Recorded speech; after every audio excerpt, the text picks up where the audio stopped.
ഒരു നിർദ്ദേശം കൂടിയുണ്ട്. പറയൂ ഗുരുജി. ഇത് പൂജിക്കാൻ ഉചിതം അടുത്ത തലമുറയാണ്. ഇതിലെ ആരാധനകളും പൂജകളും പുതിയ തലമുറ ചെയ്യട്ടെ. അതിനെന്താ ഗുരുജി, ഇപ്പൊ തന്നെ ഞാൻ എന്റെ മൂത്ത മരുമകൾ ഗംഗയെ വിളിച്ചിട്ട് ഈ കാര്യങ്ങളൊക്കെ ചുമതലപ്പെടുത്താം. അത് വേണ്ട. ഇത് സാധാരണ ശിവലിംഗമല്ല. അതുകൊണ്ട് തന്നെ ഇത് പരിപാലിക്കാൻ 2 മരുമക്കളിൽ ആർക്കാണ് കൂടുതൽ യോഗ്യത എന്നറിഞ്ഞിട്ട് മതി ചുമതലയേൽപ്പിക്കുന്നത്. കാലാകാലങ്ങളായി തൃച്ചംബരത്തെ മൂത്ത മരുമകളാണ് പ്രധാന കർമ്മങ്ങളെല്ലാം ചെയ്യുന്നതെന്നും അവർക്കാണ് അതിനുള്ള അധികാര അവകാശങ്ങൾ ഉള്ളതെന്നും ഗുരുജിക്ക് അറിയാമല്ലോ. അറിയാം. അഖിലയും അങ്ങനെ തന്നെ വന്നവളല്ലേ. പക്ഷേ അഖിലാണ്ടേശ്വരിയെ പോലെ ആകണമെന്നില്ലല്ലോ അടുത്ത തലമുറയിലെ മൂത്ത മരുമകൾ. ഒരുപക്ഷെ മൂത്ത മരുമകളെക്കാൾ ശ്രേഷ്ഠതയുള്ളവളാണ് ഇളയ മരുമകളെങ്കിലോ? അതെങ്ങനെ തിരിച്ചറിയാനാകും ഗുരുജി? പറയാം. ഇന്ന് ചതുർത്ഥി ദിവസം. ഇനി പൗർണമിക്ക് 14 ദിവസങ്ങളുണ്ട്. അതുവരെ ഈ സ്ഫടികലിംഗം ഇവിടത്തെ കുടുംബക്ഷേത്രക്കുളത്തിൽ നിമഞ്ജനം ചെയ്യണം. ഈ കാര്യം 2 മരുമക്കളെയും അറിയിക്കുകയും 14ാമത്തെ പൗർണമി ദിവസം അവരെ കുളത്തിലിറക്കുകയും ചെയ്യുക. മരുമക്കളിൽ ആരുടെ കൈകളിലാണോ ഇതാദ്യം കിട്ടുന്നത് അവർക്ക് മാത്രമാണ് ഇത് പരിപാലിക്കാനുള്ള യോഗ്യത.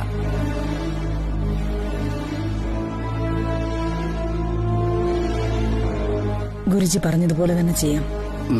ഒരു കാര്യം കൂടി. ഇത് ആരാണോ പുറത്തെടുക്കുന്നത് അവരുടെ കൈകളിൽ നിന്ന് ഇത് തിരികെ കുളത്തിലേക്ക് വീഴാൻ ഇടവരരുത്. അങ്ങനെ സംഭവിച്ചാൽ അത് തൃച്ചംബരത്തിന് വലിയ ആപത്തുണ്ടാക്കും. അതുകൊണ്ട് എല്ലാം വളരെ സൂക്ഷിച്ച് കൈകാര്യം ചെയ്യണം. ചെയ്യാം. എങ്കിൽ മടങ്ങട്ടെ.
എന്താണ് ശിഷ്യ ഇത്രയേറെ ആലോചന?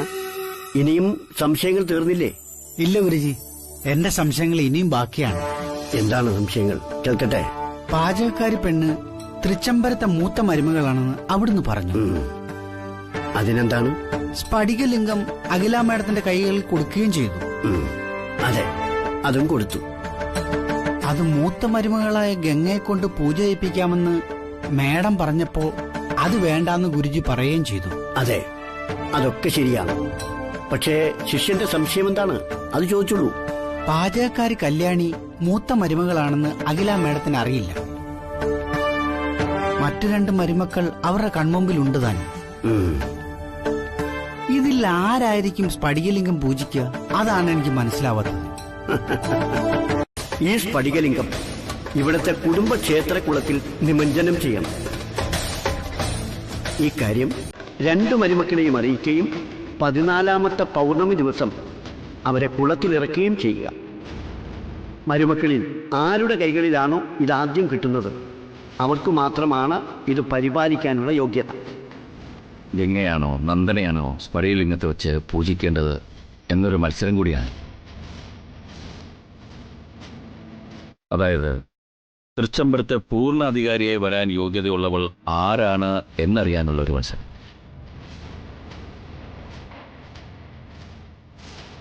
സ്ഫടിക ശിവലിംഗം നേടാൻ യോഗ്യതയും അർഹതയും ഉള്ളവൾ എൻ്റെ മൂത്ത മരുമകൾ കല്യാണിയാണ്.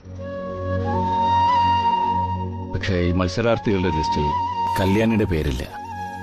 അതാണ് എൻ്റെ ടെൻഷൻ. അതൊന്നും സാരമില്ല. ഇനി ഞാനും നന്ദിനിയും കൂടിയാണ് മത്സരമെങ്കിൽ കൂടി നന്ദിനിക്ക് വേണ്ടി ഞാൻ മനഃപൂർവ്വം തോറ്റു കൊടുക്കും. പക്ഷേ ആ ഗംഗ, ആ മനസ്സെനിക്കറിയാമോ. പക്ഷേ ഗംഗയുടെ കയ്യിൽ ഒരിക്കലും ആ ശിവലിംഗം കിട്ടാൻ പാടില്ല. അത് തൃച്ചംബരത്തിന്റെ നാശമാണ്. അച്ഛൻ പറഞ്ഞതാ ശരി. ആനന്ദ്, ഈ ഗംഗ നാഗമഠത്തെ പ്രിയങ്കയുടെ അനുജത്തിയാണെന്ന് അഖിലെ ബോധ്യപ്പെടുത്താനുള്ള ഏതോ തെളിവുകൾ നീ ശേഖരിക്കാൻ പോയിട്ട് അതിനെപ്പറ്റിയൊന്നും പിന്നെ കേട്ടില്ലല്ലോ. ആ ഗിരീഷ് മേനന്റെ ഇപ്പോഴത്തെ സ്ഥിതി എന്താ? അതച്ഛ, ഗിരീഷ് മേനോൻ അനുഭവിച്ചത് ക്രൂരമർദ്ദനം മാത്രമായിരുന്നില്ല. ആ പ്രിയങ്ക അയാളുടെ സിരകളിലേക്ക് മാരകമായ ഡ്രഗ്സ് ഇഞ്ചക്ട് ചെയ്യായിരുന്നു. ബ്രെയിൻ തകർക്കാനുള്ള ശ്രമം. എന്തായാലും മേനോൻ സാറിന് നല്ല ഇംപ്രൂവ്മെന്റ് ഉണ്ടെന്നാ ഡോക്ടർ വേണുവിനെ വിളിച്ച് പറഞ്ഞത്. എങ്ങനെയെങ്കിലും ആ സത്യം അഖിലെ ബോധ്യപ്പെടുത്തി ഗംഗ എവിടെ നിന്ന് പുറത്താക്കണം. എന്നാൽ ഇപ്പോൾ വേണ്ടത് ഗംഗയുടെ കൈകളിൽ ആ സ്ഫടിക ശിവലിംഗം എങ്ങനെ എത്താതിരിക്കാം എന്നതിനെ കുറിച്ചാണ് ചിന്തിക്കേണ്ടത്. അഖില അത് നേരെ കുടുംബക്ഷേത്രങ്ങളിലേക്ക് കൊണ്ടുചെന്ന് അഗാധതയിലേക്ക് ആഴ്ത്തി സമർപ്പിക്കുന്നു. ആലോചിച്ചിട്ട് എനിക്കൊന്നും മനസ്സിലാവുന്നില്ല. ഇതിലൊക്കെ എന്തോ വല്ലാത്തൊരു ദുരൂഹതയുണ്ട്. ഇതിലെ സത്യം അഖില നിങ്ങളിൽ നിന്നും മറച്ചു വച്ചിരിക്കുമോ? അതെ പ്രിയങ്ക, ഈ സംശയം എന്റെ മനസ്സിലും തോന്നിയത് തന്നെയാ. ഇതിലെന്തോ ഒളിഞ്ഞിരിപ്പുണ്ട്. ആ രഹസ്യം എന്താണെന്ന് കണ്ടെത്തണം. പ്രിയങ്ക വിഷമിക്കണ്ട. ഇതിന്റെ പിന്നിൽ എന്ത് രഹസ്യം ഉണ്ടെങ്കിലും അത് ഞാൻ കണ്ടുപിടിച്ചിരിക്കും. സൂക്ഷിച്ചു വേണം എല്ലാം കൈകാര്യം ചെയ്യാൻ. എനിക്കും നിനക്കും ഒരു ലക്ഷ്യമുണ്ട്. ആ ലക്ഷ്യത്തിലേക്ക് എത്തിച്ചേരാൻ നമുക്ക് പലതും ചെയ്യേണ്ടി വരും. തൃച്ചംബരത്തൊരു കുരുതിക്കളം, അത് മാത്രമായിരിക്കണം നമ്മുടെ ലക്ഷ്യം. എങ്കിൽ വൈകണ്ട, പൊയ്ക്കും. ശരി.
പളക്കടവിലേക്ക് പോവല്ലേ? അതെ തിരുമേനി, ഇവിടെ വന്ന് തൊഴുതിട്ട് പോവാന്ന് കരുതി. നന്നായി. ഇവിടുത്തെ പൂജ കഴിഞ്ഞാൽ ഞാൻ അങ്ങ് എത്തിക്കോളാം.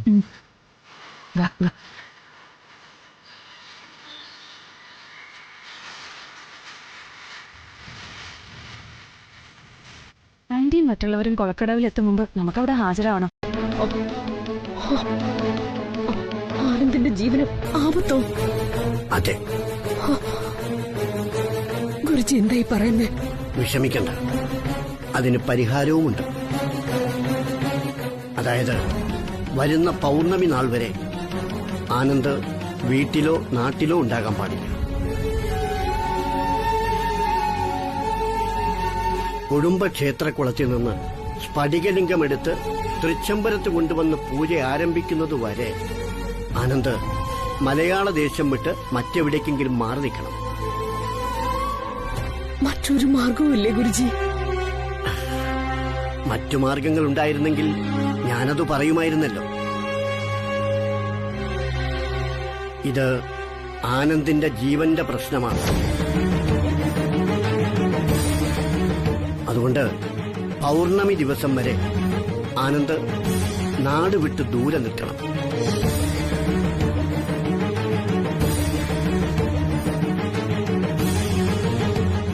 ശരി ഗുരുജി.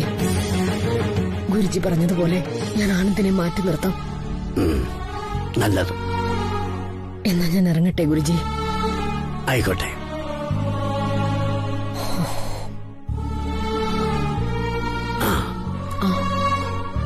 അഖിലയ്ക്കും ഒരു കരുതൽ നല്ലതാണ്. യാത്രകൾ വളരെ അത്യാവശ്യത്തിന് മാത്രം മതി.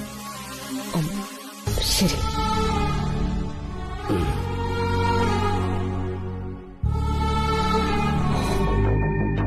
ആനന്ദ്, അല്ല, അമ്മ എന്തോ പ്രധാനപ്പെട്ട കാര്യം സംസാരിക്കാനുണ്ടെന്ന് പറഞ്ഞല്ലോ.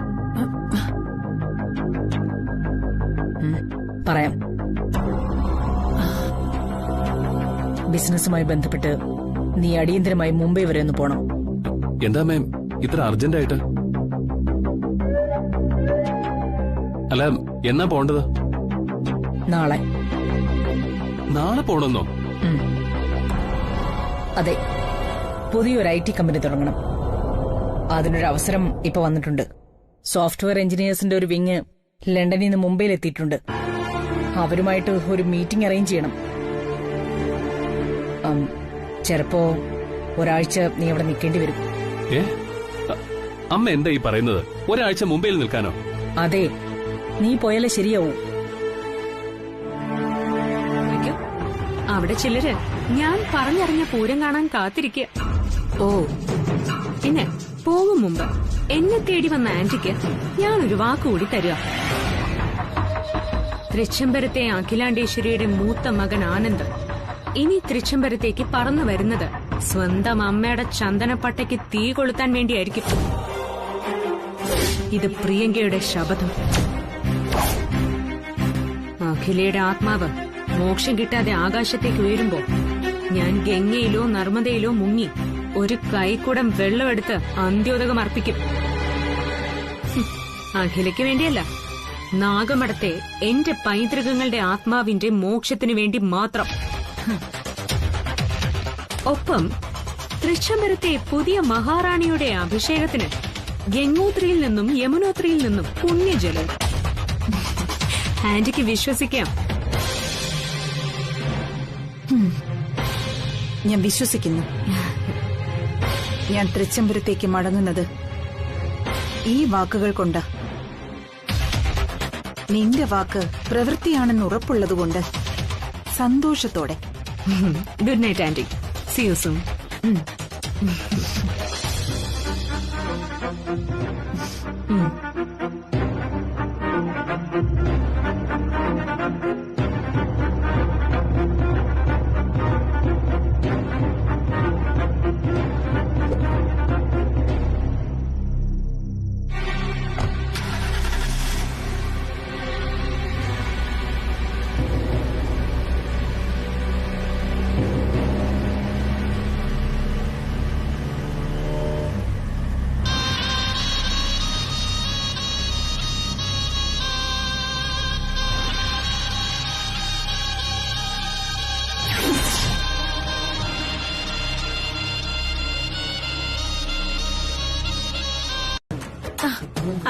അല്ല ഗംഗേ, എനിക്ക് എന്തെങ്കിലും കഴിക്കണമെന്ന് തോന്നിയാലേ പിന്നെ അത് കിട്ടിയില്ലെങ്കിൽ വയറ്റിനകത്ത് ഒരു ആളല ഒരുമാതിരി കടന്നൽ കൂടെ ഇളകി വരുന്നത് പോലെ. ഗംഗയ്ക്ക് എങ്ങനെയാ ഗംഗേ? ആളല് നെയ്യേണ്ടി വില കൊണ്ടാവാറുണ്ടോ? അതോ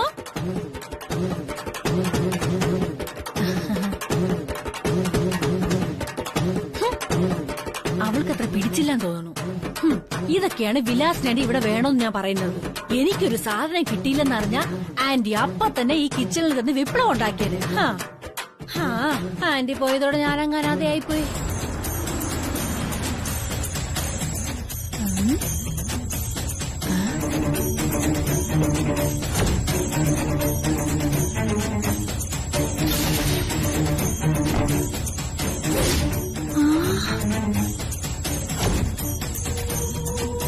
ഈശ്വര, ഞാനിതെന്താ കാണുന്നേ?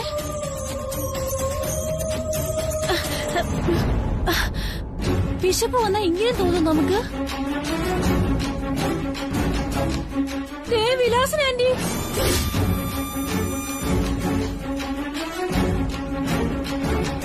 ഈശ്വര, ഇതിനി എന്റെ തോന്നലാവോ?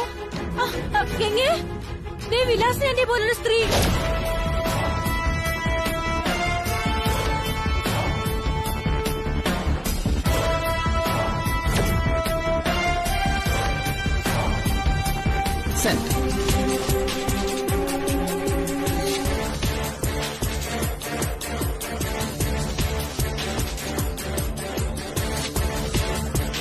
അരവിന്ദ്,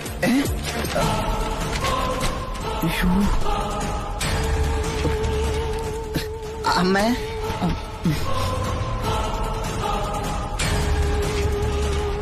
എന്താ അരവിന്ദ് ഇത് ഇത്ര കെയർലെസ് ആയിട്ട്? ഫയലിലുള്ളതെല്ലാം ചെതറി താഴെ കിടക്കല്ലേ? അത് അയ്യോ അമ്മ, അമ്മ ഞാനെടുത്തോളാം. ഇങ്ങോട്ട് തന്നോളൂ. താഴെ പോയി. നീ ഇതൊക്കെ ഒന്ന് സൂക്ഷിച്ചു വെക്കേ. ഹലോ, അതെ, പറയൂ. അതെ, ഞാനിപ്പോ ഒരു ഒഫീഷ്യൽ മീറ്റിംഗിനായി ഓഫീസിലേക്ക് പോവാ. ശരി, അതിനുശേഷം ഞാൻ അങ്ങോട്ട് വിളിക്കാം. ശരി, ഓക്കെ.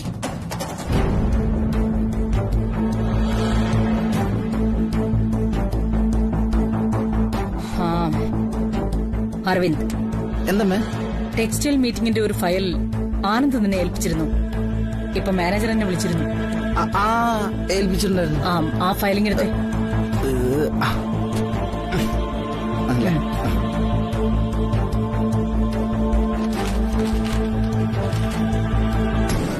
ഓക്കെ.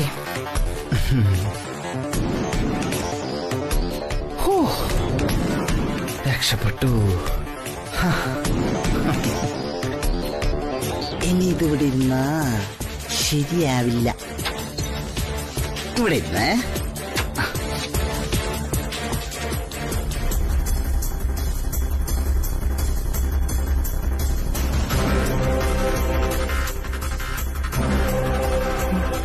സംശയിക്കണ്ട, ആ ഫയൽ ആന്റി എടുത്തോണ്ട് പോയിട്ടുണ്ട്. ദേവി, എന്താ ചെയ്യേണ്ടത് അരവിന്ദ്? ആന്റി എങ്ങാനോ ആ ഫയലിരിക്കുന്ന സർട്ടിഫിക്കറ്റ് കണ്ട? അമ്മ ഓഫീസിലെത്താതെ ആ ഫയൽ തുറന്നു നോക്കില്ല. അതിനു മുമ്പ് ഞാൻ പുറകെ പോയിട്ടേ എങ്ങനെയെങ്കിലും ആ ഫയലുള്ള സർട്ടിഫിക്കറ്റ് ഞാൻ പുറത്തേക്ക് എടുക്കാം. ഇന്ന് താമസിയാതെ വേഗം പോ അരവിന്ദ്. കല്യാണി, പേടിക്കാതെ. എങ്ങനെയെങ്കിലും ഞാൻ ആ സർട്ടിഫിക്കറ്റും കൊണ്ടേ തിരികെ വരും. പോട്ടെ.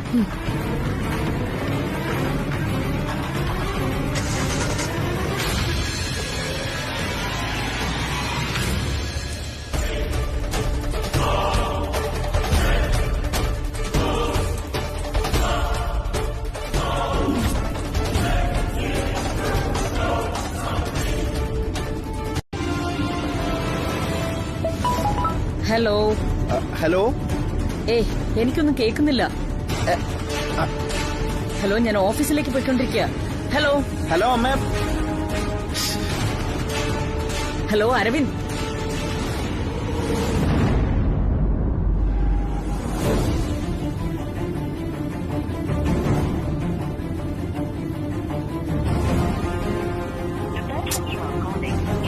ഇപ്പൊ ഫോണും കിട്ടുന്നില്ല.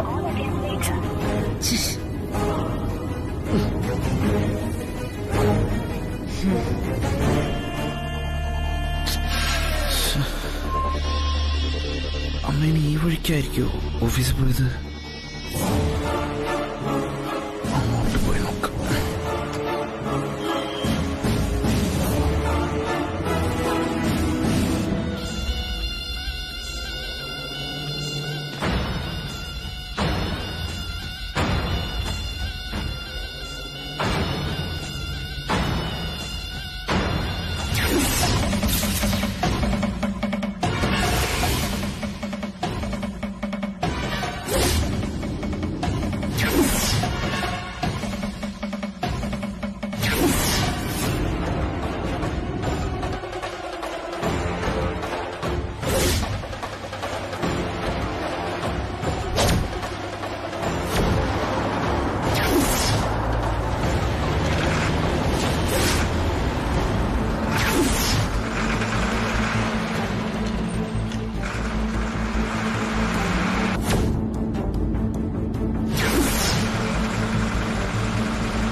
ഹലോ.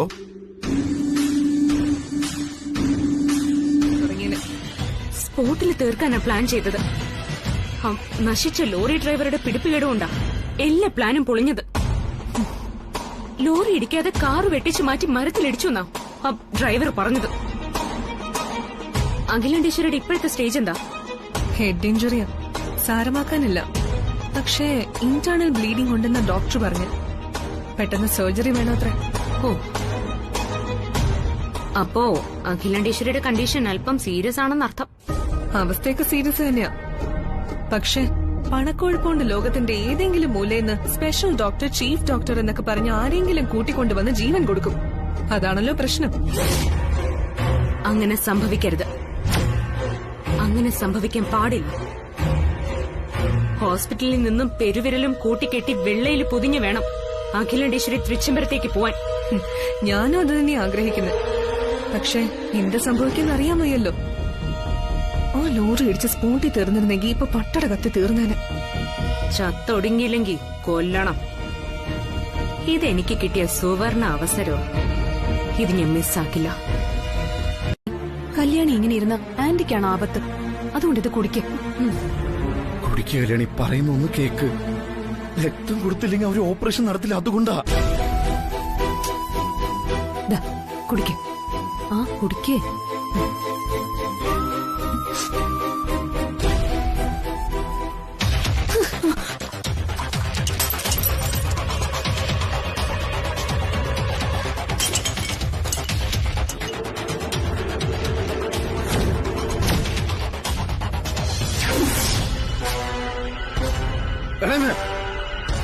കല്യാണി കുടിച്ച് ജ്യൂസ് എന്നിട്ട് തട്ടിക്കളഞ്ഞ്.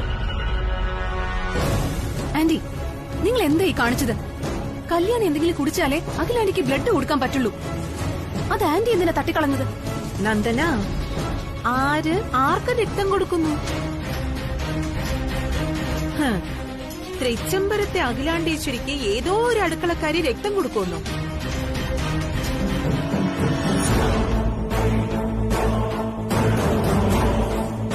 ആ ബ്ലഡ് കൊണ്ടുവന്നു.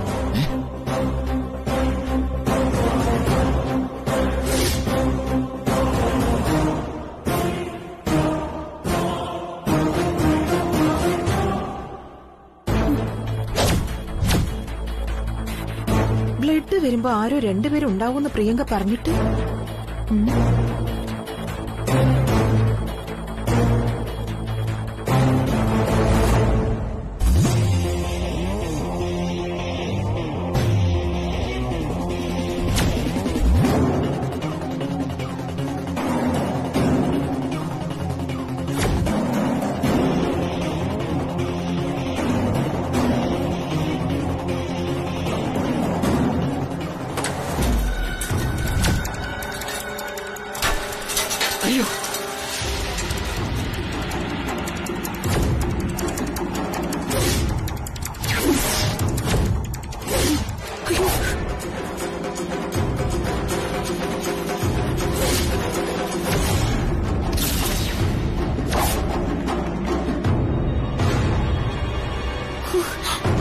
സോറി.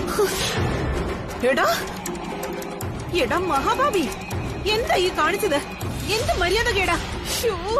ഇനിയിപ്പോ ചേച്ചിയുടെ ഓപ്പറേഷന് രക്തത്തിന് എവിടെ പോവും?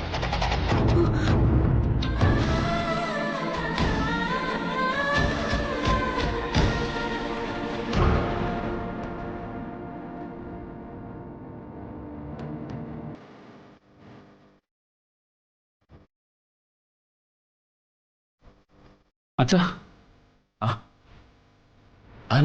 നീ ഇവിടെ? അമ്മയ്ക്ക് ആക്സിഡന്റ് ഉണ്ടായ കാര്യം നിങ്ങൾ എല്ലാവരും എന്നിൽ നിന്ന് മറച്ചു വെച്ചു അല്ലേ? എന്താ, ഞാൻ ഇക്കാര്യം അറിയില്ല എന്ന് കരുതിയോ? എന്തിനാച്ചാ അമ്മ ഹോസ്പിറ്റലായ കാര്യം എന്നിൽ നിന്ന് മറച്ചു വെച്ചത്? ഞാൻ പൗർണമിക്ക് മുമ്പ് തിരിച്ചു വന്നാൽ അച്ഛന്റെ ജീവന് ആപത്താണെന്ന് ധരിച്ച് മറച്ചു വെച്ചതാണോ? എന്റെ ജീവൻ ആപത്താണെന്ന് കരുതി ഞാനത് മറച്ചു വെച്ചതല്ല ആനന്ദ്. നിന്റെ ജീവൻ ആപത്താണെന്ന് കരുതിയാ ഞാനത് മറച്ചു വെച്ചത്.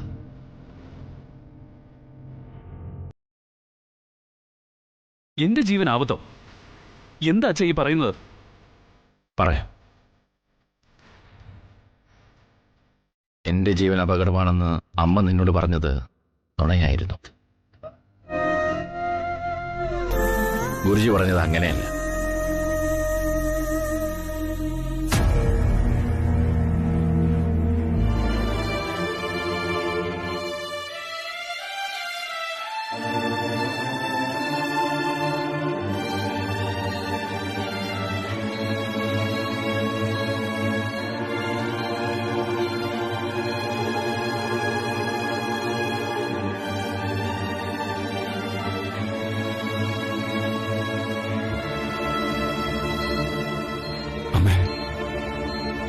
പറയുന്നത് നമ്മ കേൾക്കുന്നുണ്ടോ? എന്നിട്ടും ഞാൻ അമ്മയോട് തെറ്റ് ചെയ്തു. ഒരു പെൺകുട്ടിയെ ഞാൻ സ്നേഹിക്കുന്നു.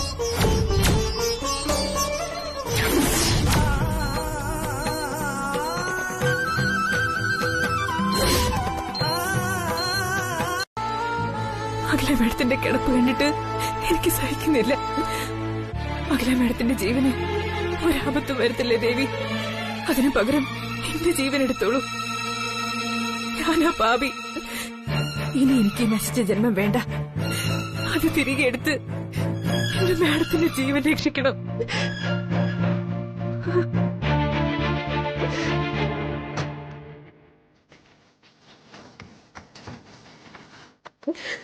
മോളെ,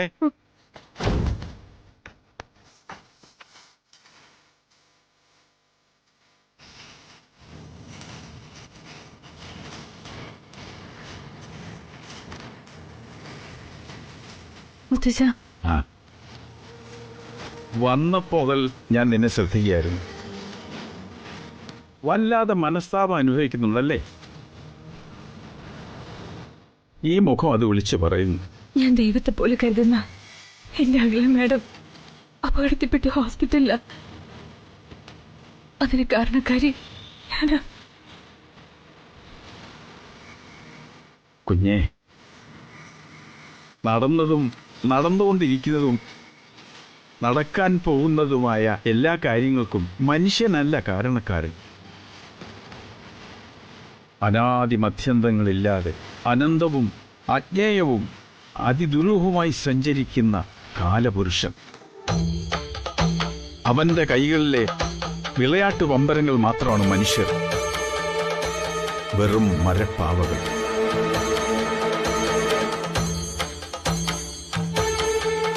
പ്രപഞ്ചശില്പി തന്റെ സർഗസൃഷ്ടിയും സാക്ഷാത്കാരവും സംഹാരവും അനസ്യൂതം തുടർന്നുകൊണ്ടേയിരിക്കും.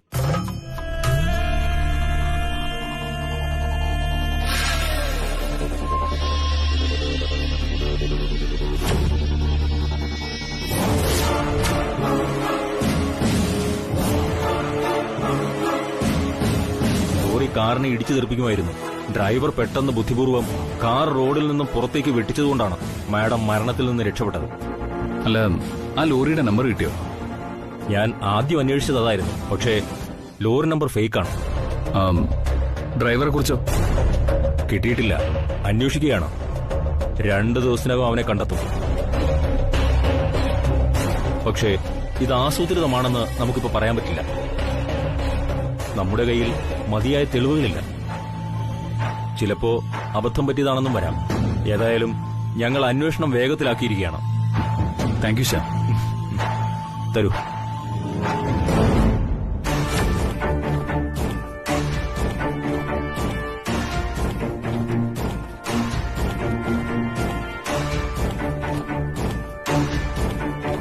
എന്റെ വിവാഹ മംഗളാശംസകൾ. ഇതാ നിങ്ങളുടെ വിവാഹ സർട്ടിഫിക്കറ്റ്.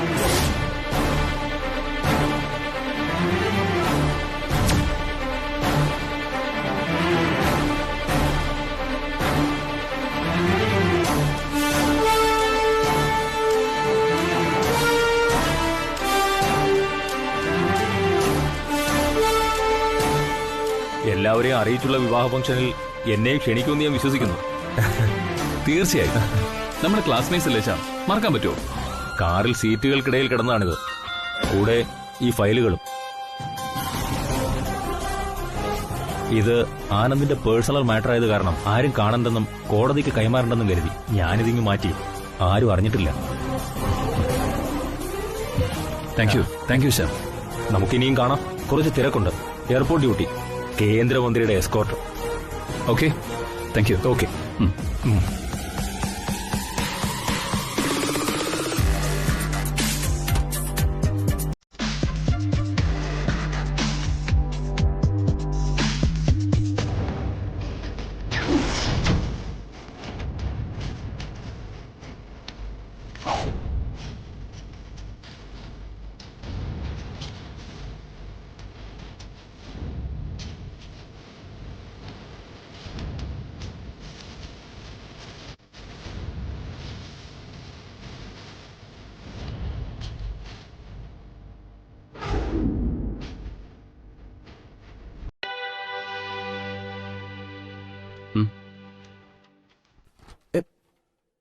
ബ്രോ, ഈ വിവാഹ സർട്ടിഫിക്കറ്റ് എവിടെ കിട്ടി?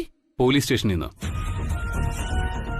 കാറിന്റെ സീറ്റിന്റെ അടിയിൽ ഒരു ഫയലും ഈ മാരേജ് സർട്ടിഫിക്കറ്റ് ഉണ്ടായിരുന്നുവെന്ന് സബ് ഇൻസ്പെക്ടർ പറഞ്ഞു. പുതിയ സബ് ഇൻസ്പെക്ടർ ശ്യാം എന്റെ കൂടെ ബിടെക്കിന് പഠിച്ച ആളാ. എന്റെ കല്യാണം കഴിഞ്ഞിട്ടില്ലെന്ന് അവനറിയാം. ഈ സർട്ടിഫിക്കറ്റ് കാണിച്ച് അവൻ എന്നെ ഒന്ന് ചോദ്യം ചെയ്യാൻ ശ്രമിച്ചു. കാര്യങ്ങളൊക്കെ ഞാൻ പറഞ്ഞു. ഏതായാലും അങ്ങനൊരു മുൻവിധി അവനുള്ളതിനാൽ അവനിത് സൂക്ഷിച്ചു വെച്ചു. വളരെ രഹസ്യമായിട്ടാണ് ഇത് തന്നത്. അപ്പൊ ഞാൻ കരുതിയതുപോലെ തന്നെ അമ്മ ഈ മാരേജ് സർട്ടിഫിക്കറ്റ് കണ്ടിട്ടുണ്ട്. അങ്ങനെയായിരിക്കും ആക്സിഡന്റ് ഉണ്ടായത്. ഏയ് അല്ല രവീന്ദ്ര, അമ്മ കല്യാണ സർട്ടിഫിക്കറ്റ് കണ്ടിട്ടില്ല, അത് ഉറപ്പാ. അതെങ്ങനെ ബ്രോയ്ക്ക് ഇത്ര ഉറപ്പ് പറയാൻ പറ്റുന്നേ? അമ്മ സർട്ടിഫിക്കറ്റ് കണ്ടിരുന്നെങ്കിൽ അമ്മയ്ക്ക് ബോധം വന്ന് കണ്ണു തുറന്ന ഉടനെ എന്നോടും കല്യാണിയോടും ഇങ്ങനെ പെരുമാറില്ലായിരുന്നു. അതും ശരിയാണ്. അല്ല ബ്രോ, അപ്പൊ ഇതും പ്രിയങ്കയുടെ ഗൂഢാലോചനയുടെ ഫലമായിട്ടാണെങ്കിലോ? സംശയമില്ലാതില്ല. പക്ഷേ അമ്മയുടെ കാറിൽ മറ്റൊരു വാഹനം ഇടിച്ചിട്ടല്ലല്ലോ ആക്സിഡന്റ് ഉണ്ടായത്. അല്ല ബ്രോ, സത്യത്തിൽ ഈ ആക്സിഡന്റ് എങ്ങനെ ഉണ്ടായെന്നുള്ള കാര്യം അന്വേഷിച്ചു. പ്രാഥമികമായ ഒരു അന്വേഷണം മാത്രമേ നടന്നിട്ടുള്ളൂ. എതിരെ വന്നൊരു വാഹനം റോങ് സൈഡിലായിരുന്നുവെന്ന് നമ്മുടെ ഡ്രൈവർ പറയുന്നത്. അതിൽ നിന്ന് രക്ഷപ്പെടാൻ വേണ്ടി കാർ വെട്ടിച്ചപ്പോഴാണ് ഈ ആക്സിഡന്റ് ഉണ്ടായത്. Yes, that was my plan. അതിന് നിനക്കെന്താ വേണ്ടത്? അഖിലയുടെ മനസാക്ഷി സൂക്ഷിപ്പുകാരനാണോ നീ എന്നോടിത് ചോദിക്കാൻ? അത് പറയുന്നത് പിന്നീട്. ഇപ്പോഴൊന്നു മാത്രമേ അവസാനമായി നിന്നെ ഓർമ്മപ്പെടുത്താനുള്ളൂ. നീ പൊയ്ക്കൊണ്ടിരിക്കുന്ന റൂട്ട് ശരിയല്ല. You have crossed all the limits and you have crossed the red signal. ഓലക്കയുടെ മൂടാണ്. റെഡ് സിഗ്നൽ അല്ലടാ. ചിലപ്പോ റോഡ് ക്രോസ് ചെയ്ത് ഞാൻ നിന്റെ നെഞ്ചിലും വണ്ടി കയറ്റും. നേർക്ക് നേരെ വരാൻ ധൈര്യം ഇല്ലാത്തവനാ തെറ്റുതിരുത്താൻ വരുന്നത്. നിനക്ക് ധൈര്യം ഉണ്ടെങ്കിൽ ആദ്യം നീ എന്റെ മുന്നിൽ വാ, എന്നിട്ടാവാം പേച്ചൊക്കെ. അല്ലെങ്കിൽ നീ എവിടെയാണെന്ന് പറ, ഞാൻ അങ്ങോട്ട് വരാം നിന്നെ കാണാൻ. സോറി, ഇനി നിനക്ക് ഇങ്ങോട്ട് വരാനുള്ള സമയമില്ലല്ലോ പ്രിയങ്കേ. നീ ഒരിടത്തേക്ക് പൊയ്ക്കൊണ്ടിരിക്കുകയല്ലേ? ആദ്യം അവിടെ പോയിട്ട് വാ. എവിടെയായിരിക്കുമെന്നല്ലേ? നീ ആ ബ്രേക്കിലൊന്ന് കാൽ ചവിട്ടി നോക്ക്. അപ്പോഴറിയാം നീ ഇപ്പോൾ എങ്ങോട്ടാ പോകുന്നതെന്ന്.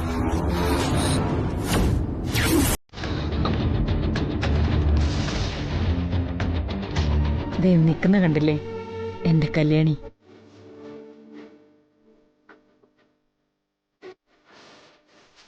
കല്യാണി ഉള്ളപ്പോ എനിക്കൊരു കാര്യത്തിലും ഒരു ഭയവുമില്ല.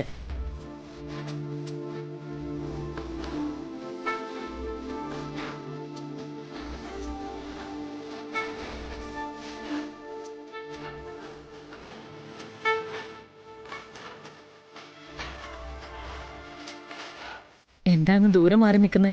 എന്റെ അടുത്തേക്ക് വാ.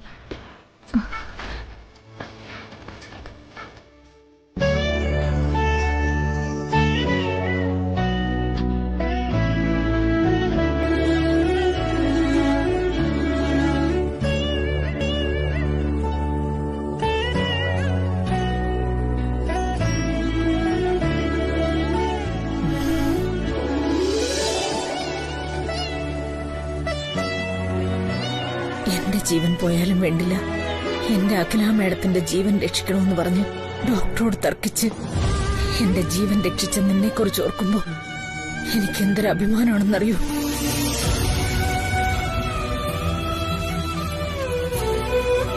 ഒരമ്മയ്ക്ക് പോലും ഒരിക്കലേ ജീവൻ നൽകാൻ കഴിയൂ. നീ എത്ര വട്ടം എനിക്കെന്റെ ജീവൻ തിരിച്ചു നൽകിയ കല്യാണി.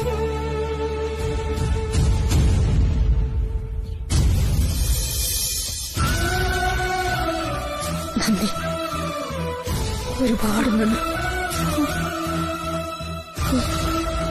മാഡം, എന്നോട് ഇങ്ങനെയൊന്നും പറയരുത്.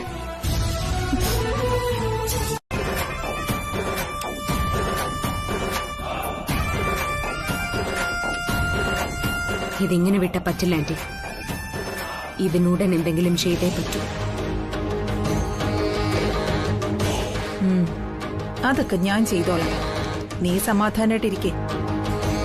എല്ലാം പെട്ടെന്ന് ഭേദാവട്ടെ. അതിനുശേഷം കളത്തിലിറങ്ങിയാൽ മതി. അതുവരെ ഞാൻ കളമൊരുക്കാം. എന്നാ പിന്നെ ഞങ്ങൾ പൊയ്ക്കോട്ടെ. ശരി ആന്റി.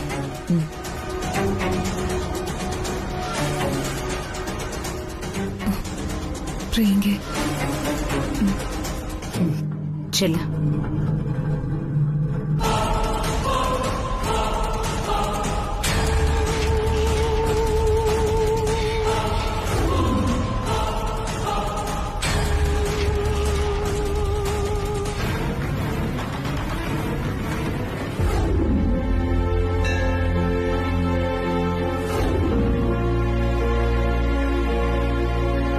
എന്റെ അമ്മേ ദേവി, വലിയൊരു ആപത്തിൽ നിന്നാ എന്റെ അഖില മേഡത്തിനെ നീ രക്ഷിച്ചത്. എന്റെ പ്രാർത്ഥന നീ കേട്ടു. നന്ദിയുണ്ട് ഒരുപാട്. അഖില മേഡം ഇപ്പോ വളരെ സന്തോഷവതിയാ. ഈ സന്തോഷം അങ്ങോളം നിലനിർത്തണ എന്റെ ദേവി.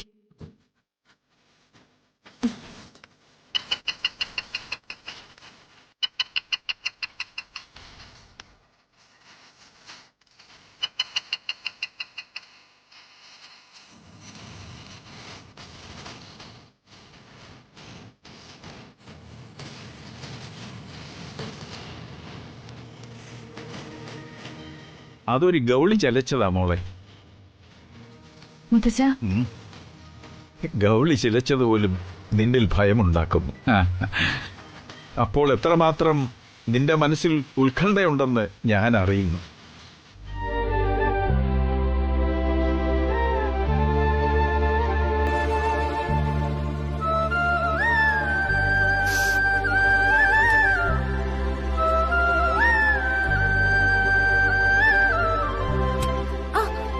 നീ ഇങ്ങനെ ചിന്തിച്ചിക്കാൻ നിന്റെ മനസ്സിൽ എന്തെങ്കിലും ഉണ്ടെങ്കിൽ തുറന്നു പറ. ഒരു വഴിയുണ്ട്. എന്തു വഴി? അവരെ രണ്ടുപേരെയും ഈ നാട്ടിൽ നിന്നും മറ്റൊരു നാട്ടിലേക്ക് അയക്കണം. ഏതെങ്കിലും ഒരു നല്ല ടൂറിസ്റ്റ് കേന്ദ്രത്തില് ഒരാഴ്ച കാലത്ത് ഒരു ട്രിപ്പ്. അവർക്കത് സന്തോഷാവും. നമ്മളെ സ്നേഹിക്കുന്നവരെ നമ്മൾ സ്നേഹിക്കണ്ടേ, നമ്മളും അവരെ സഹായിക്കണ്ടേ. നീ പറഞ്ഞ ഐഡിയ കൊള്ളാം എടീ. പക്ഷെ ബ്രോയും കല്ലിൽ എന്ത് കാര്യം പറഞ്ഞ എങ്ങനെയാ ആരും അറിയാതെ അയക്കുക? അതെ, വിചാരിച്ച് നടക്കാത്ത ഒരു കാര്യമില്ല. ഞാൻ ആലോചിച്ചൊരു പ്ലാൻ കണ്ടെത്തിയിട്ടുണ്ട്. എന്ത് പ്ലാൻ? അതായത് ബിസിനസ് മീറ്റിംഗ് എന്നും പറഞ്ഞ് ആനന്ദിനെ ആദ്യം അയക്കണം. അത് കഴിഞ്ഞ് ബ്രാൻഡ് അംബാസിഡർമാരുടെ മീറ്റിംഗ് എന്നും പറഞ്ഞ് കല്യാണിയെ അയക്കണം. എന്നാ ഇവര് രണ്ടുപേരും ചെന്നെത്തുന്നത് ഒരിടത്തേക്കായിരിക്കും. ഒരാഴ്ചത്തെ ഒരു ഹണിമൂൺ ട്രിപ്പ്. അത് കഴിഞ്ഞ് അവര് രണ്ടുപേരും 2 ദിവസങ്ങളിലായിട്ട് മടങ്ങി വരട്ടെ. ഐഡിയ കൊള്ളാം. പക്ഷേ ഈ കാര്യം ബ്രോയോടും കല്യാണിയും പറഞ്ഞ് എങ്ങനെ സമ്മതിപ്പിക്കും? കല്യാണിയെ ഞാൻ പറഞ്ഞു സമ്മതിപ്പിച്ചോളാം. ആനന്ദിന് അരവിന്ദും പറഞ്ഞു സമ്മതിപ്പിക്കണം. എങ്ങനെയുണ്ട് ഐഡിയ? അത് കൊള്ളാം. സുപ്പാവ്.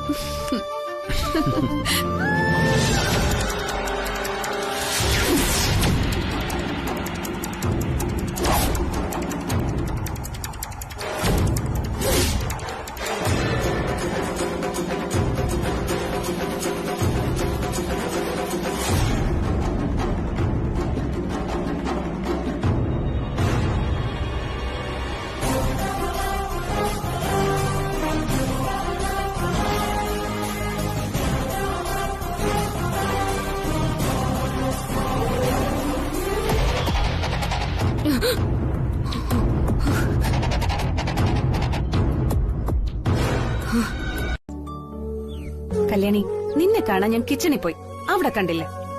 പിന്നെ ഞാൻ ഔട്ട് ഹൗസിൽ പോയി, അവിടെയും കണ്ടില്ല. അപ്പൊ എനിക്ക് മനസ്സിലായി നീ നിന്റെ വിളപ്പുറത്ത് അമ്മയെ കാണാൻ പോയിന്ന്.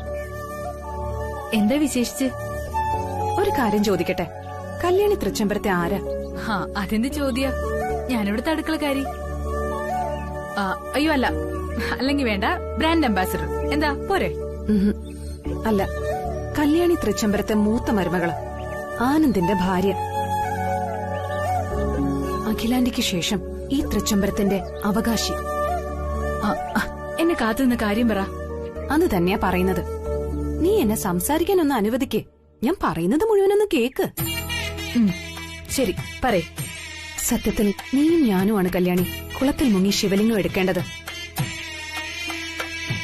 പക്ഷെ ഈ കുടുംബവുമായി യാതൊരു ബന്ധവുമില്ലാത്ത തൃച്ചംബരത്തെ നശിപ്പിക്കാൻ നടക്കുന്ന ആ നാഗപടത്തെ ഗംഗ നിന്റെ സ്ഥാനത്ത് നിൽക്കുന്നതാ എനിക്ക് സഹിക്കാൻ കഴിയാത്ത.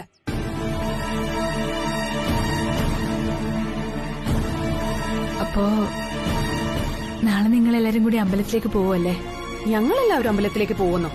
അപ്പൊ നീ വരുന്നില്ലേ? ഞാനെന്തിനാ നന്ദന വരുന്നത്? നിങ്ങൾ എല്ലാവരും അമ്പലത്തിൽ പോയി ശിവലിംഗം എടുത്തിട്ട് വാ.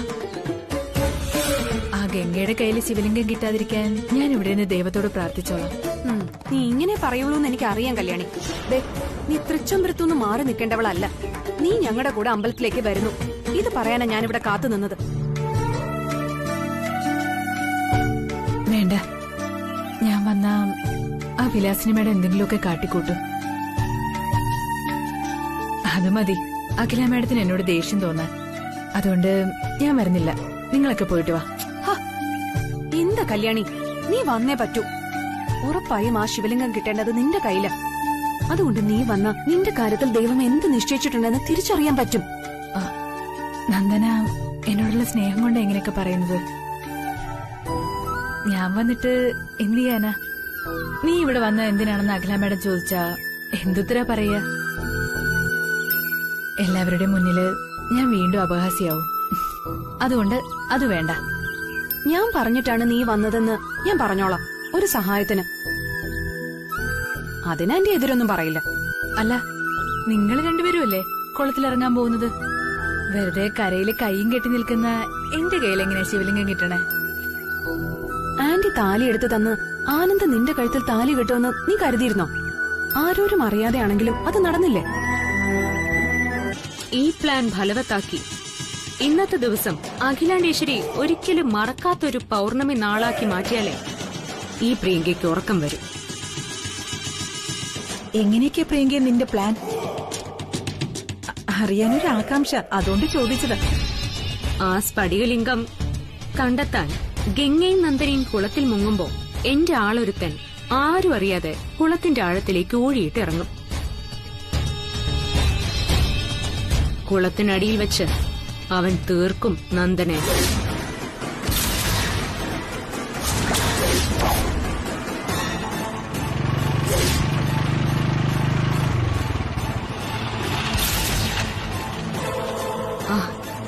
എത്തി. പറഞ്ഞാൽ പറഞ്ഞ സമയവും ജോലിയും കൃത്യമായിട്ട് പാലിക്കുന്നവൻ.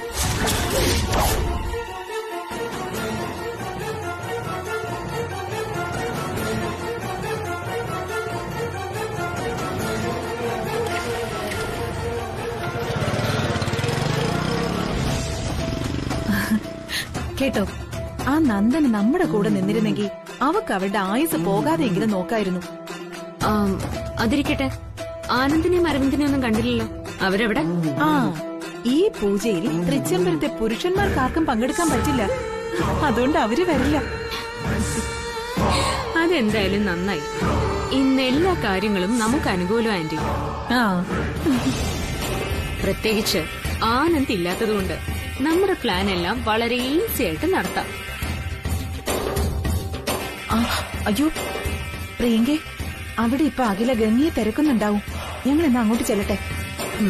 ശരി ആന്റി, എനിക്കിവിടെ നിന്നാ കുളത്തിൽ നടക്കുന്നതെല്ലാം കാണാം. ഞാൻ ഇവിടെ ഉണ്ടാവും, നിങ്ങൾ പോയിക്കോ. ശരി, വാ. ശരി. ഓം നമഃ ശിവായ, ഓം നമഃ ശിവായ, ഓം നമഃ ശിവായ.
കിട്ടി, എനിക്ക് ശിവലിംഗം കിട്ടി.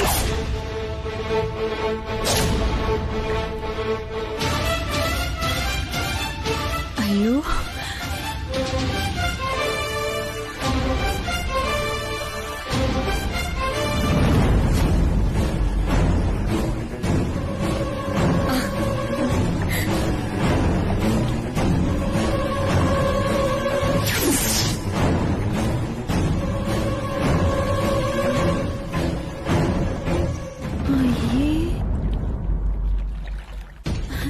അയ്യോ ഗംഗേ, അത് ശിവലിംഗം അല്ല, ശംഖാണ്, ശംഖ്.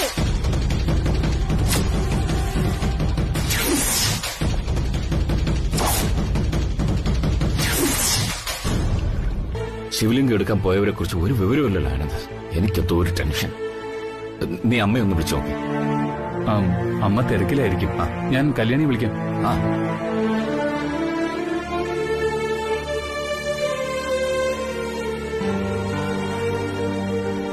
കല്യാണിയുടെ mobile phone switch off. Anand, നീ അമ്മയെ തന്നെ ഒന്ന് വിളിക്കും. എത്ര നേരം എന്ന് പറഞ്ഞ ടെൻഷൻ സഹിക്കുക.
നന്ദനയുടെ കയ്യിലാണല്ലോ ശിവലിംഗം ഇരിക്കുന്നത്.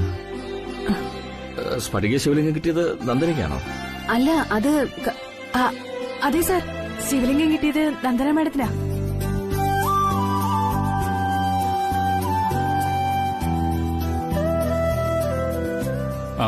അമ്മ എവിടെ? ആന്റി ബാക്കി പൂജ കൂടി കഴിഞ്ഞിട്ടേ വരൂ. എന്തായാലും സന്തോഷമായി. ഇതിനി ഇരിക്കേണ്ടത് പൂജാമുറിയില്ല. നന്ദന ഒരു കാര്യം ചെയ്യോ, ഈ ശിവലിംഗം കൊണ്ടുപോയി പൂജാമുറിയിൽ വെച്ച് പ്രാർത്ഥിക്കുക. ശരി അങ്കിൾ. കല്യാണി, നീയും കൂടി എന്നോടൊപ്പം പൂജാമുറിയിലേക്ക് വരണം. ശരി മാഡം, വാ.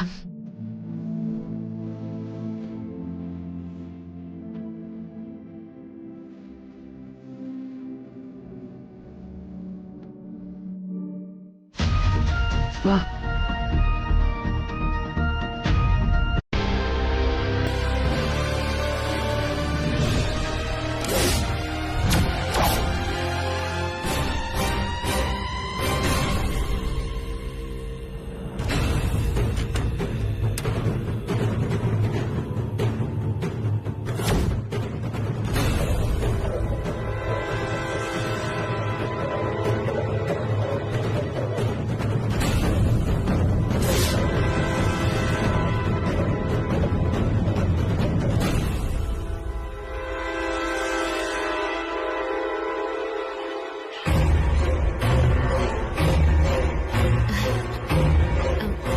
എന്താ ആന്റി, ഒരു മുന്നറിയിപ്പും കൂടാതെ എന്നെ കാണാൻ ഇങ്ങോട്ട്?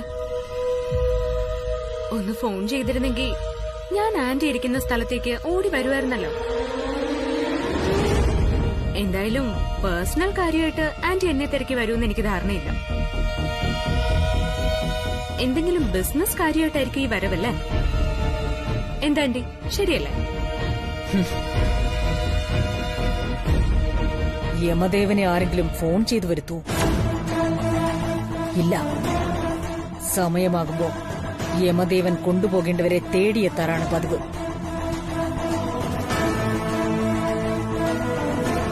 അതുപോലെ നിന്നെ തേടിയാ ഞാനിപ്പോ വന്നത്. കൊള്ളാം, അതിന്റെ കാരണമറിയില്ല എന്നുള്ള നിന്റെ നാട്യം. അയ്യോ ഇല്ല ആന്റി, സത്യമായിട്ടും എനിക്കറിയില്ല. No! You know everything. And you were expecting me throughout. നിന്റെ മുഖം അത് വിളിച്ചു പറയുന്നുണ്ട്. എപ്പോഴും റോങ് സൈഡിലൂടെ മാത്രമാണ് നിന്റെ യാത്ര. ഓരോ തവണയും നീ എന്റെ കുറുകെ ചാടി എന്റെ വഴി മുടക്കാൻ ശ്രമിക്കുമ്പോ അപ്പൊപ്പം ഞാൻ വന്ന് നിന്നെ താക്കീത് ചെയ്യുകയും വെറുതെ വിടുകയും ചെയ്തിട്ടുണ്ട്. But you keep repeat your repulsive action again and again. നാണമില്ല നിനക്ക്? ലജ്ജയും അഭിമാനവും ഇല്ലാത്ത പിഴച്ച ജന്മം.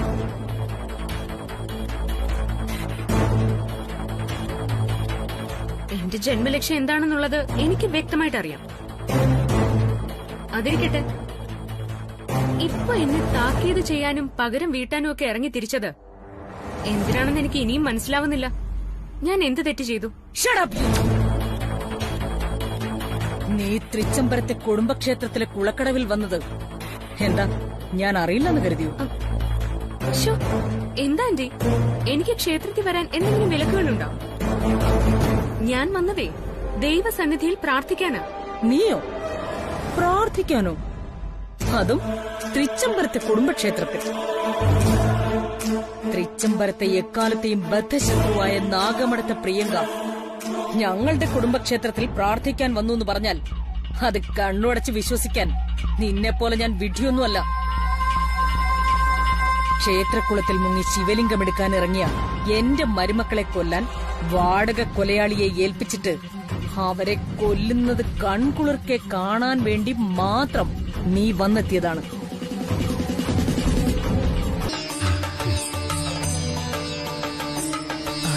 നമസ്കാരം. നമസ്കാരം. ഗുരുജി ഇപ്പൊ വരും.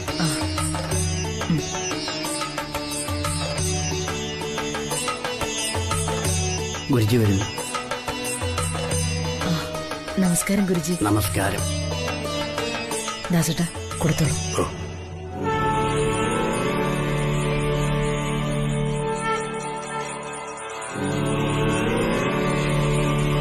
ഇതൊക്കെ എനിക്ക് എന്തിനാ കൊണ്ടുവന്നത്? ഇതെന്റെ മനസ്സിന്റെ ഒരു തൃപ്തിക്ക് വേണ്ടി മാത്രം ഗുരുജി, നിരസിക്കരുത്.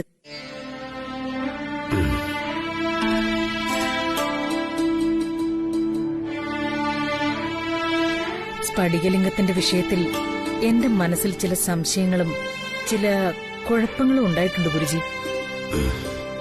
അതൊക്കെ ഗുരുജിയോട് ചോദിച്ചറിയണം. അതിനാ ഞാനിപ്പോ അങ്ങേ കാണാൻ വന്നത്. ഒരു നിമിഷം.